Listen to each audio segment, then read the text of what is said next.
meu entrevistado é o deputado Zó do Sertão, que está no seu terceiro mandato consecutivo aqui no Parlamento Baiano. Deputado, bem-vindo mais uma vez aqui ao nosso programa. É um prazer tê-lo aqui novamente.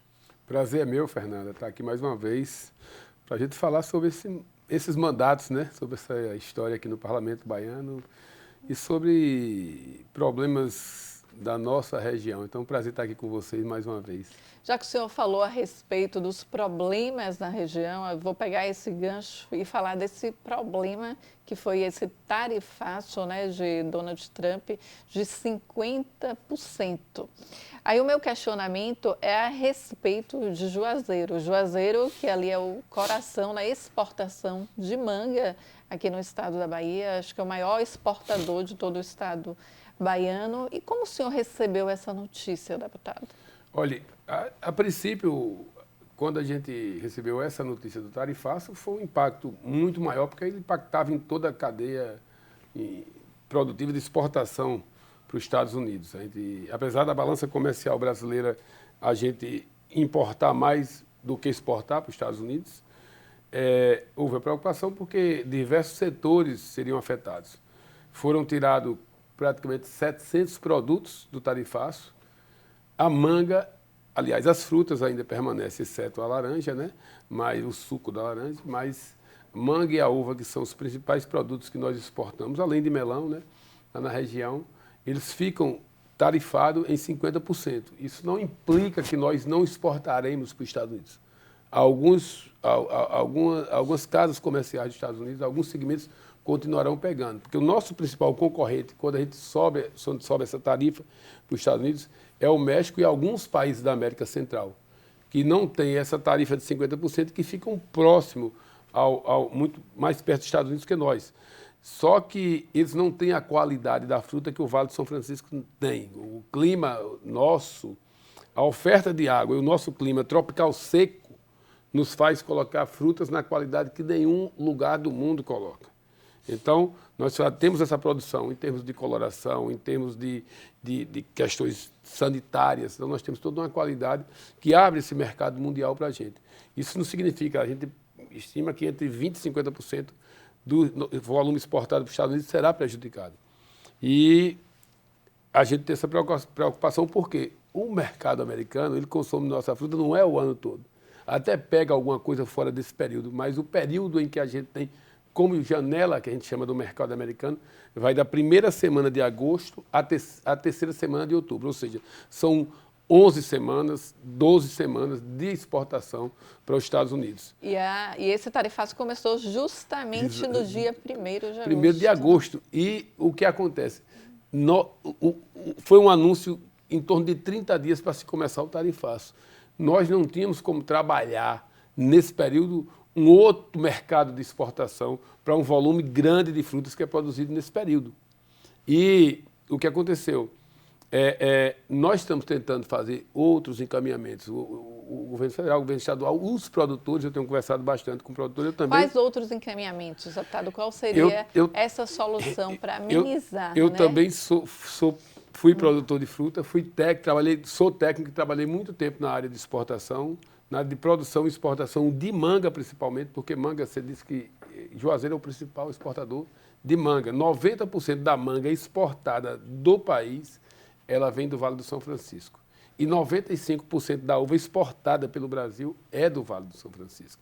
Um volume de manga, 350 milhões de dólares exportado por ano. E 158 milhões de dólares de uva. Isso no mercado de exportação. Então, esse pegou a gente, foi um choque para a gente, pegou a gente de surpresa. E tem um problema, fruta não se armazena, diferente de grãos, diferente de produtos industrializados, a fruta não se armazena. A fruta chegou no ponto de colher, você tem que colher, embalar, embarcar e vender. Entendeu? Isso aí pegou a gente de muito surpresa, mas a gente tem alguns processos abertos, por exemplo, o processo que a gente tem aberto com a Bolívia, que consegue absorver aí 15% da manga exportada para os Estados Unidos, com umas condições de tratamento bem diferentes da questão da embalagem em relação à fruta que é vendida para os Estados Unidos. Então, os Estados Unidos exigem o que a gente chama de tratamento hidrotérmico para a manga, que é um quase que um pré-cozimento.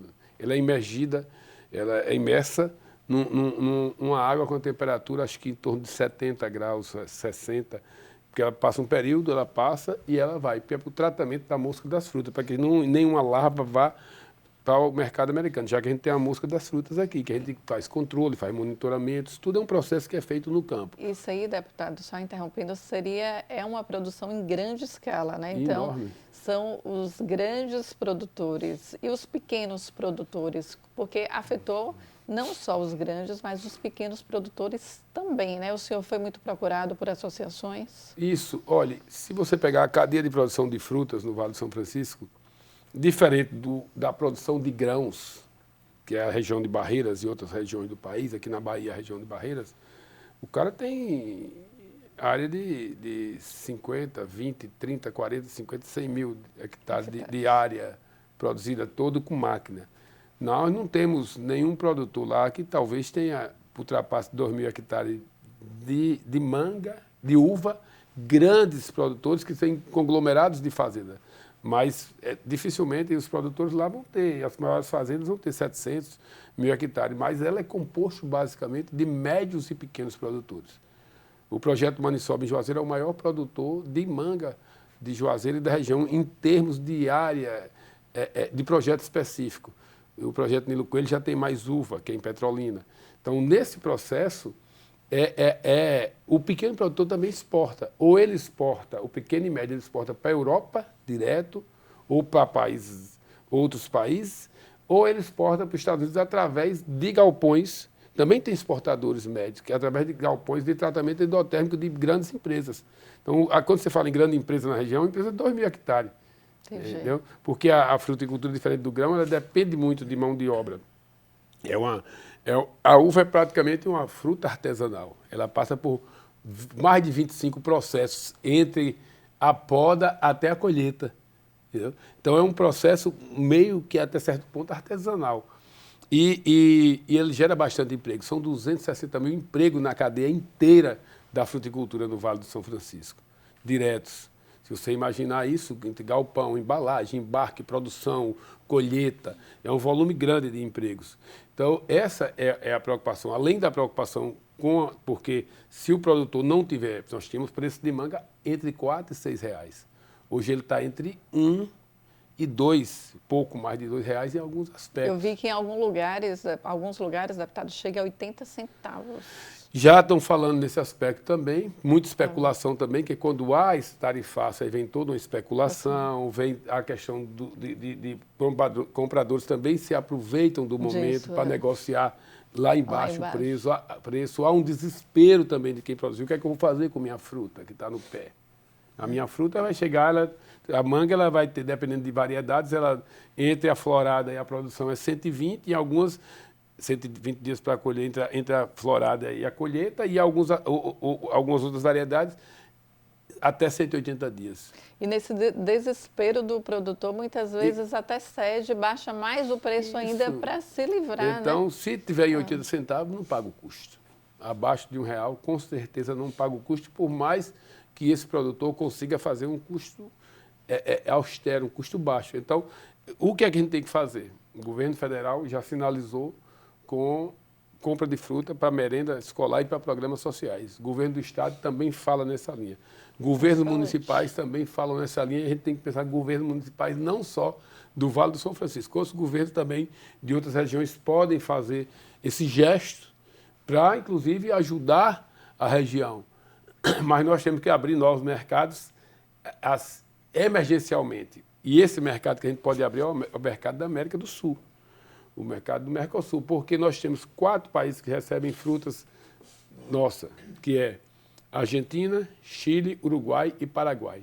Mas nós temos outros como Colômbia, Bolívia, Equador, Venezuela, que não recebem frutas nossas.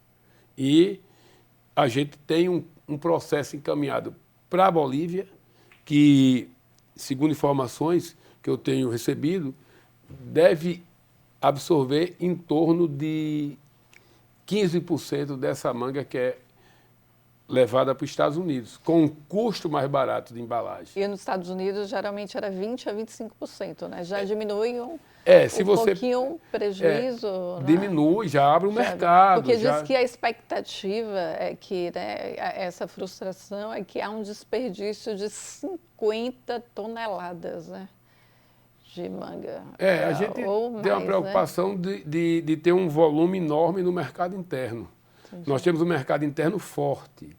São Paulo, o sul do país, o sudeste, o norte também, o centro-oeste, o nordeste, as capitais do nordeste. Você sabe, você vai no supermercado aqui, você vai encontrar uva do Vale do São Francisco aqui em Salvador. As capitais do nordeste, o nordeste inteiro, pega muita manga e muita uva, mas ele não vai comportar o volume que está vindo aí, porque os produtores e os produtores do Vale, eles preparam essa manga principalmente para esse período de exportação de agosto a novembro e compreendendo de agosto a outubro para os Estados Unidos. Principalmente as grandes empresas, elas fazem essa produção direcionada. Nós conseguimos fazer uma coisa no Vale do São Francisco que país no mundo nenhum consegue fazer no formato que a gente faz, que é produzir frutas o ano todo. A fruta, como a gente sabe, ela tem um período. A planta ela tem toda uma genética, toda uma fisiologia de florar e produzir num período adequado ao ambiente que ela vive.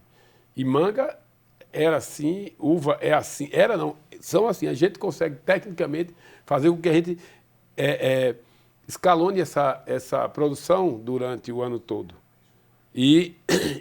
Só que esse período do mercado está mais aberto, é onde principalmente as grandes empresas colocam um volume maior para produzir nesse período.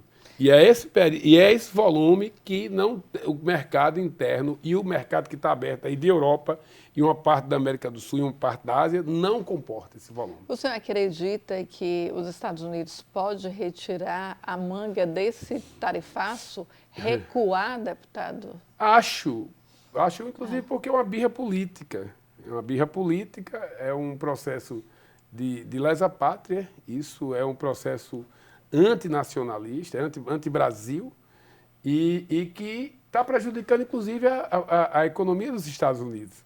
Setores da economia dos Estados Unidos não concordam com a posição que o governo está tomando. Setores importantes, por exemplo, a carne. A carne nós já abrimos outros mercados.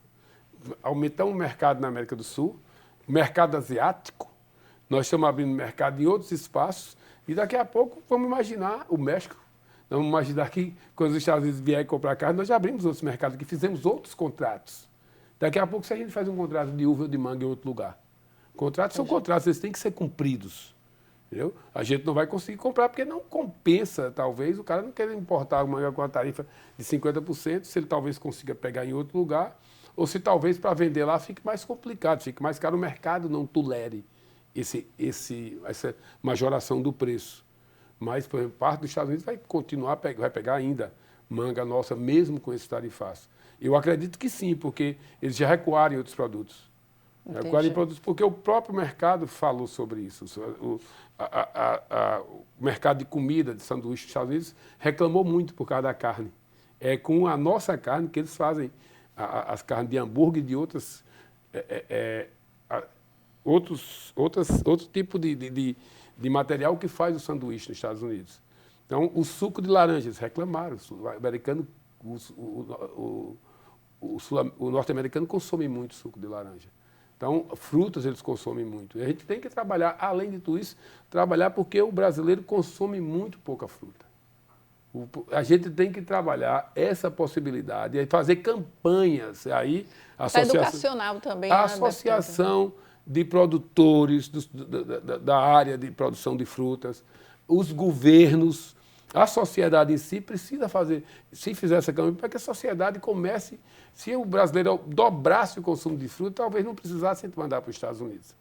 Então, esse muito detalhe. mais saudável. Mais saudável, é um produto que vai deixar renda, nós vamos comprar o nosso próprio produto. Então, se a gente saísse mais do sanduíche para a fruta, seria mais saudável e seria muito melhor economicamente para o Brasil e para a gente lá, né? Vivia mais, né, deputado? Deputado, a gente vai para o intervalo rapidinho e a gente volta já já.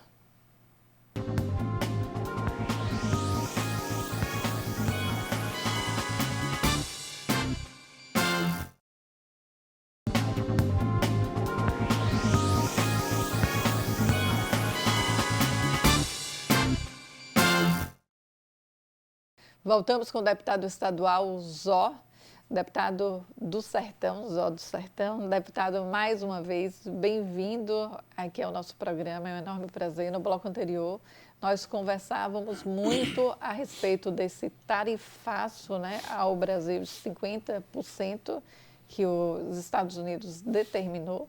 E eu gostaria de saber do senhor a respeito dessa polarização política. Se o senhor acha que isso já é um efeito de uma polarização política, nós estamos na véspera das eleições de 2026, há pouco mais de um ano, e percebemos que o clima está verdadeiramente acirrado politicamente. Todo dia a gente tem notícias diferentes da política. A gente tem a extrema-direita, que está ali muito nas redes sociais, a gente tem a esquerda, que também aderiu muito nas redes sociais, e essa polarização causa muito transtorno, né? Eu acho que esse é radicalismo, né, deputado? Qual a opinião do senhor a respeito disso? Olha, Fernando, eu entendo que o Brasil sempre teve direita, sempre teve esquerda, mas nós nunca tivemos ninguém que atentasse contra a economia nacional, como teve agora. Por exemplo, nós perdemos a eleição e nós já ganhamos da esquerda. Eu estou no PCdoB há mais de 40 anos. Inicialmente, quando eu entrei, a gente perdia muito mais. Nós viemos ganhar depois de 2002, ganhamos a eleição em 2002, ganhamos a Bahia em 2006, e nós perdemos em 2018, nós ficamos 4 anos na oposição. Lula foi preso, na minha opinião, injustamente. Lula cumpriu a sua pena, né? Apesar de não haver provas no processo nenhuma. Aí, se analisar o processo, manda buscar as provas, ninguém vai encontrar. Cumpriu a pena. Nós disputamos uma outra eleição, ganhamos. Nós fomos vítimas de fake news, que a gente ia fechar a igreja, de questão de kit gay, de um monte de coisa. Nenhuma delas aconteceu depois que Lula deu, e a gente continua sendo vítima de fake news. E nós nunca fomos buscar que a China taxasse o Brasil. Nós nunca fomos buscar que um outro país taxasse o Brasil. Um deputado sai daqui do Brasil, licencia-se, vai para os Estados Unidos articular questões para prejudicar a economia e o povo brasileiro. Uma coisa é ter posicionamento político. Ninguém é proibido, ninguém é obrigado a pensar como eu. Nem eu sou obrigado a pensar como ninguém. É um direito das pessoas terem um livre pensamento. Mas também é uma obrigação de, independente do teu pensamento, você defender a sua nação, a sua pátria. Independente. Imagina, Bolsonaro está no poder, vamos destruir o país para prejudicar Bolsonaro. Não, o Bolsonaro vai passar, como passou, e quem vai ficar prejudicado? A população. A Lula vai passar, eu vou passar, nós vamos passar. E qualquer coisa que aconteça, que eu faça para prejudicar a economia ou o país, vai prejudicar as pessoas. Então, quem está sendo prejudicado? Nós temos 260 mil empregos no Vale do São Francisco. Nós temos... Quem vai pagar por esse desemprego? Por uma crise que vai acontecer, que está acontecendo já. Imagina, nós tínhamos manga entre 4 e 6, nós temos entre 1 e 2. Nós estamos vendendo por menos de 1/3 do valor. Então, esse recurso que eu falei do pequeno produtor, tem produtor que tem 2, que tem 5, que tem 6, que tem 10, que tem 100 hectares de manga. Um produtor de 100 hectares ele é médio, um produtor até 20 ele é pequeno. 20, 30, ele ainda é pequeno de manga. Um produtor de 30 de uva ele já é médio. Um produtor de até 6 hectares, 8 hectares de uva, 10 hectares ainda é pequeno. Então, quem vai pagar? Se esse cara mora lá, que o dinheiro que ele ganha, além do emprego que ele gera, ele consome na loja de material de construção, ele vai no restaurante, ele paga a escola da criança, o plano de saúde, quem é que paga? Isso. Então, esse resultado é que a gente tem que imaginar que esse movimento, inclusive, se fala que ia ter uma reunião com a Haddad e um representante dos Estados Unidos, e o cara entrou no meio para atrapalhar essa reunião. O Brasil tem buscado acordo, mas o Brasil pode buscar também taxar produtos americanos e buscar outros mercados. Pode acontecer isso, arquiteto? Eu acho que devia acontecer. Não sei, claro que eu confio muito no presidente Lula, no Haddad, principalmente no meu ministro Rui Costa, no que a gente tem feito, dos movimentos que o Reino tem feito. A economia brasileira tem 2 anos que cresce a mais de 3% o PIB. O desemprego caiu, entendeu? A massa salarial aumentou. Então, eles têm capacidade, sabem o que estão fazendo. Mas eu acho, por exemplo, o Canadá, a Índia, outros países estão boicotando produtos americanos. Eu acho que a gente não deve consumir. Não deve consumir. Até tem brincadeiras de taxar no restaurante, o americano, tudo brincadeira, meme. Mas a gente, claro, o cidadão americano que vem aqui tem que ser muito bem recebido, muito bem tratado, porque ele não tem culpa dessa irresponsabilidade do presidente de lá e da turma ligada ao ex-presidente, os filhos dele, que só servem meninos mimados, que só servem para trabalhar. Então, eu acho que a gente deve começar a evitar produtos americanos. Nós temos outros produtos, nós temos a manga brasileira. Nós temos a uva brasileira, nós temos a laranja brasileira, nós temos a carne brasileira. Nós temos a nossa soja, o nosso milho, o nosso grão. A gente deve tirar. Naturalmente, a gente deve começar a pensar em substituir isso. Evitar. Tem prateleiras aí que os caras não estão mais vendendo produtos que vêm dos Estados Unidos. Porque é assim que as pessoas enfrentam, talvez eles entendam só essa linguagem. Para a gente, no nível da ignorância do presidente Trump e desse povo que está aí com ele, eles talvez só entendam isso. Então, assim, a gente não deve se curvar como o presidente Lula não se curvou. Mas a gente deve trabalhar, buscar outros mercados. A gente tem buscado, a China tem procurado nos dar a mão, a Rússia tem procurado nos dar a mão, porque esse debate aí ele não é essencialmente só pela taxação. Ele tem a ver com os minerais raros, as terras raras, tem a ver com a nossa aproximação com os BRICS. Se você analisar os dados econômicos do mundo, os Estados Unidos não tem crescido. A China cresce há muito e muito tempo. Está se tornando já a maior potência mundial. Se você, né? Os Estados Unidos deve muito. A China não tem dívida nem perto do que os Estados Unidos devem. Então, os Estados Unidos têm dívidas. Então, assim, a economia de guerra. Os Estados Unidos gasta com guerra. A China gasta com tecnologia. Então, os Estados Unidos está estimulando a guerra da Ucrânia, está estimulando o massacre em Gaza, massacre dos palestinos por Israel. Faz guerra no mundo todo e armamento é caro. O mundo tem que parar de investir. O mundo bélico é absurdo. O mundo tem que investir em bem-estar da sua população. E durante muito tempo, a Europa e os Estados Unidos, e até hoje, vivem trabalhando na indústria da guerra, a opressão dos povos.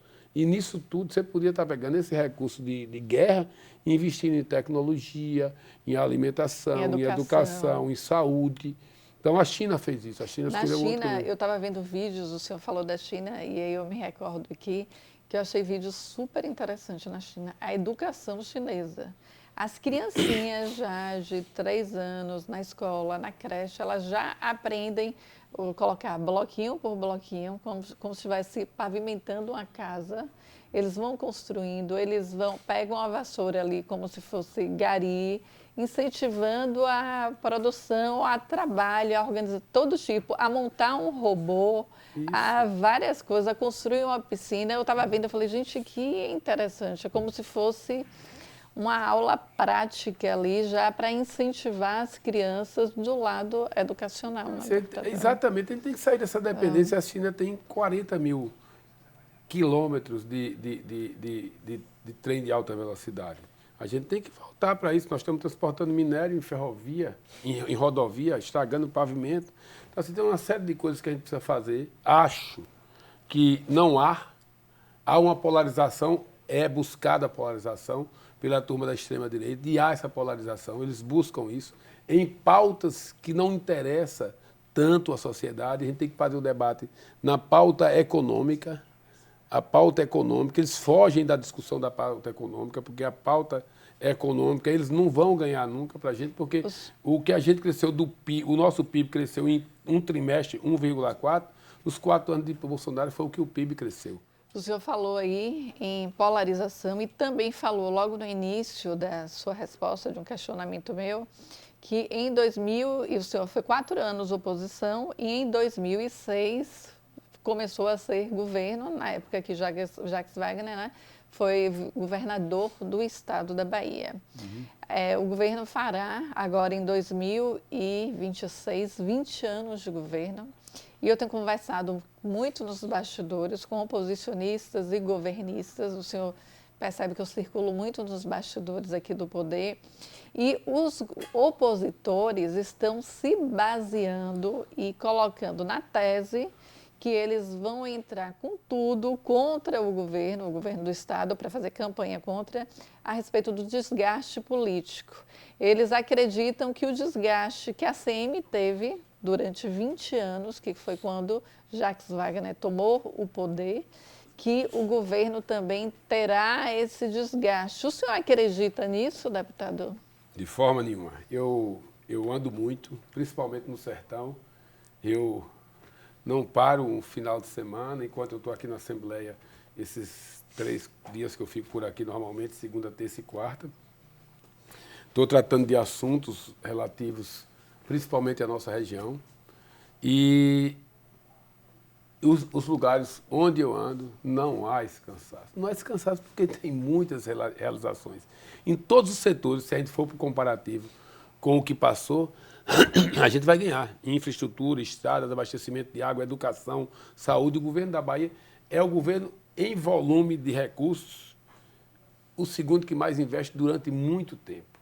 E é o governo que proporcionalmente mais investe. Ele só perde para São Paulo, mas sempre São Paulo é um mundo, São Paulo é um país à parte. Se você imaginar no volume de indústria, na quantidade de habitantes. Então, não tem como qualquer estado brasileiro concorrer.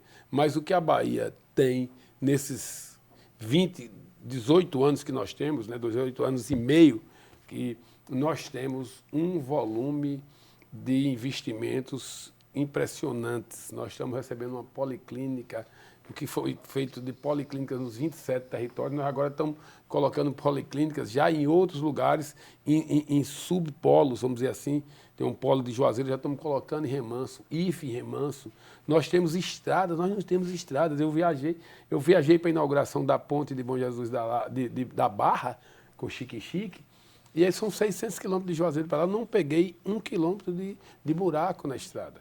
E eu sei que a gente, para caminhar, para andar naquele sertão inteiro, eu sei como eram as rodovias.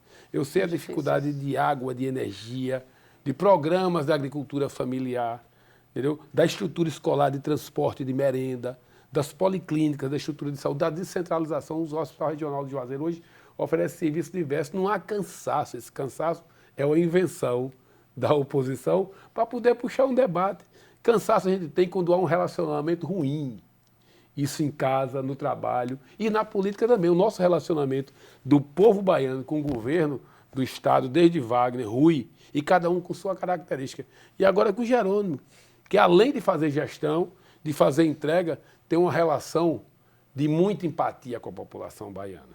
Deputado, infelizmente o nosso tempo está acabando, mas eu vou perguntar, vou fazer um último questionamento do senhor, já que o senhor falou a respeito do governador Jerônimo, que tem muita empatia com o povo baiano.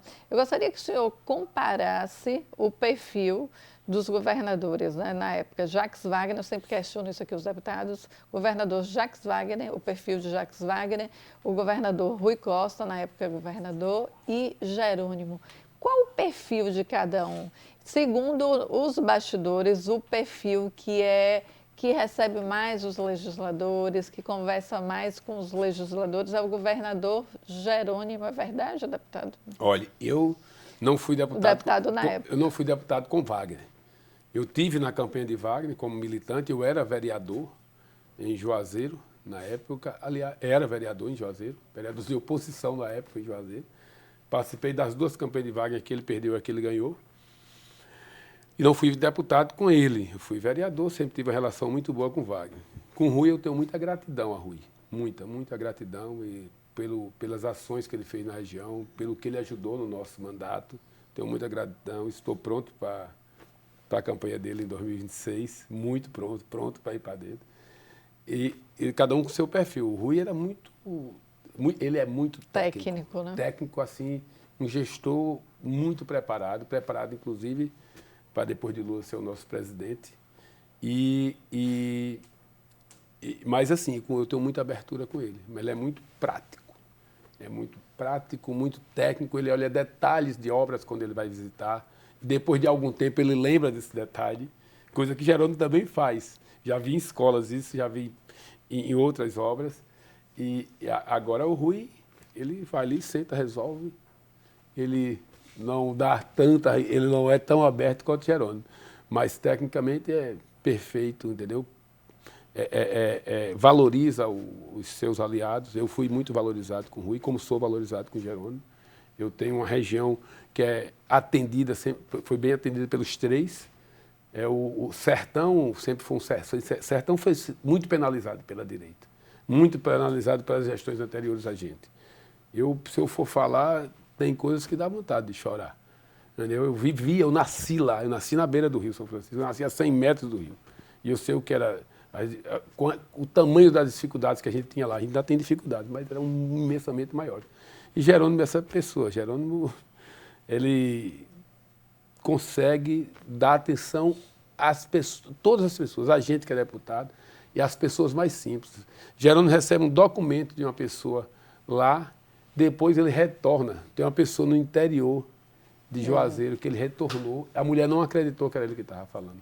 Então, é assim, além de tecnicamente, o espírito de Jerônimo, de ter vindo do interior, ter passado as dificuldades que ele passou, ter ocupado os espaços que ele ocupou, ele acumulou experiência suficiente para ser o gestor que ele está sendo. Então, são muito diferentes. Eu lembro que na época, deputado, só para terminar aqui, que Jerônimo seria o candidato, eu falei, Jerônimo dará trabalho por ser do interior. Por ser do interior, ele conhece o interior e ele vai ser acolhido, né? Eu falava com os deputados da oposição que não acreditavam tanto.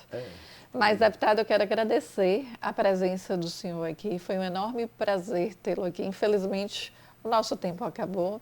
Nós conversamos aqui a respeito de diversos assuntos sobre esse tarifaço, né, de 50% ao mercado brasileiro imposto pelos Estados Unidos. Conversamos a respeito do governo da Bahia, do governo federal, da polarização política. E a gente espera que o senhor retorne mais vezes para conversarmos sobre diversos outros temas além destes.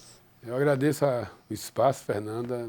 Obrigado. A gente vai estar sempre com o nosso mandato à disposição de vocês e à disposição do povo baiano. Obrigada, deputado. A gente fica por aqui. Até o próximo programa.